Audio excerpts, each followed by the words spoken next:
Before we dive in, make sure to subscribe to my channel for more real-life stories you won't believe.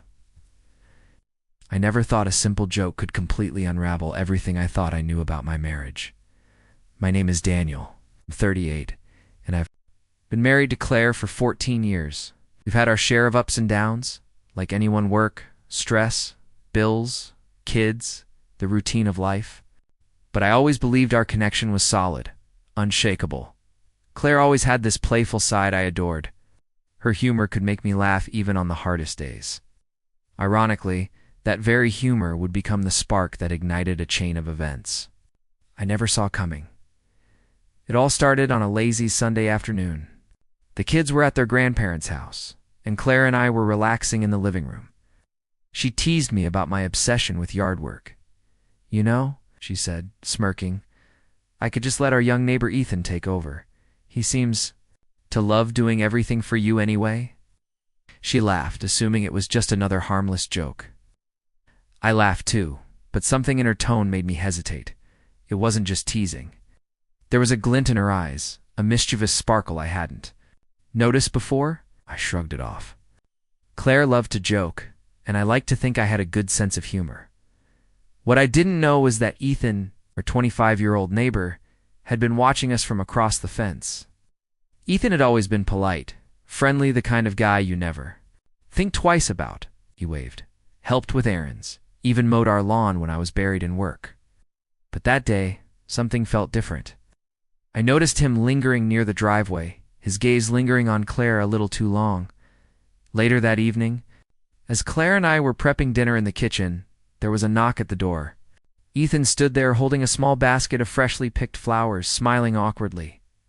"Hey, Daniel, Claire," he said. "Thought I'd bring you something." I invited him in, and Claire, still giggling about her joke, teased, "Maybe Ethan can be your husband for the day. Daniel, you just relax." It was meant to be funny, a continuation of the playful banter, but the energy in the room had shifted. I noticed Ethan's gaze on Claire, intense and lingering. The playful atmosphere suddenly felt charged, almost predatory, as if he'd been waiting for permission. Over the next week, things started to feel off. Ethan dropped by more often under the excuse of helping with errands, carrying groceries, or fixing small things around the house. Claire would laugh, teasing me. "Ethan's such a sweetheart. Maybe I'll trade you for him." I forced a laugh, but a small knot of unease began to form in my chest. Something was brewing, though I couldn't quite name it. Then came the night everything fell apart. Claire and I had planned a quiet dinner together, a rare, intimate moment we hadn't shared in months. The table was set, candles lit, and I had cooked her favorite pasta. Just as I was about to call her to the table, there was a knock. Ethan again. I told him we were busy, but Claire waved him in, laughing. "Come on, Daniel. Don't be so stiff. It's just Ethan. He's harmless." I stepped aside, trying to ignore the creeping unease. But what happened next shattered 14 years of trust. Claire leaned close to Ethan, laughing softly at a joke I didn't hear, then whispered something that made my heart stop. "You know, maybe he's exactly what I need right now." I froze, my hands gripped the counter. Claire saw me and paled. Clearly, she hadn't expected me to overhear. Ethan smiled, either oblivious or emboldened, thinking it playful, but I knew better. That quiet whisper carried an undeniable intention. The days that followed were a nightmare. Claire's flirtations became more frequent, more intimate. Ethan, sensing the green light, began crossing lines I never thought a neighbor would: lingering touches, extended eye contact, casual gestures that weren't innocent. I tried confronting Claire gently at first. "Claire, this isn't funny anymore," I said one night before bed. She laughed it off, but her eyes betrayed something else. "Daniel, you're overreacting. I'm just having fun. Don't be dramatic." But the truth was obvious. She was relishing the attention, the thrill of being admired, the control it gave her over me. I noticed small betrayals, texts I wasn't meant to see, secret smiles, whispers that stopped the moment I walked in. The house felt smaller, the air heavier. I tried reasoning, talking calmly, reminding her of our vows, the life we'd built together. Each attempt was dismissed with a laugh or a cutting remark that made me feel invisible. One Friday evening, I came home early, suspicion gnawing at me.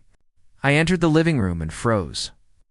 Claire sat dangerously close to Ethan, her hand resting lightly on his knee. Their smiles faltered when they saw me, but it was too late. The line had been crossed. I didn't yell or cry. I walked to the kitchen, grabbed water, and tried to steady my breathing. Claire finally said, "Daniel, calm down. It's not what you think." I knew exactly what it was, and it was worse than I imagined. That night, I realized the joke had ended, and the consequences were real. I had two choices: watch my marriage crumble while pretending all was fine, or reclaim control. I packed a bag knot in anger, not hastily, but with clarity. I needed space to think, to breathe, to reclaim the dignity I'd lost. The next morning, I took a long drive, letting the hum of the engine soothe the heartbreak. I reflected on the years with Claire, the love, laughter, little victories, and how quickly it unraveled due to one careless joke. One young man's ambition, and a partner who gave in to temptation. When I returned, I set firm boundaries. House, the children, the marriage, none of it could be crossed. Claire saw the change in me. Calm, determined, resolute. I wasn't angry. I was steadfast. In that resolution, I discovered a strength I hadn't known I had.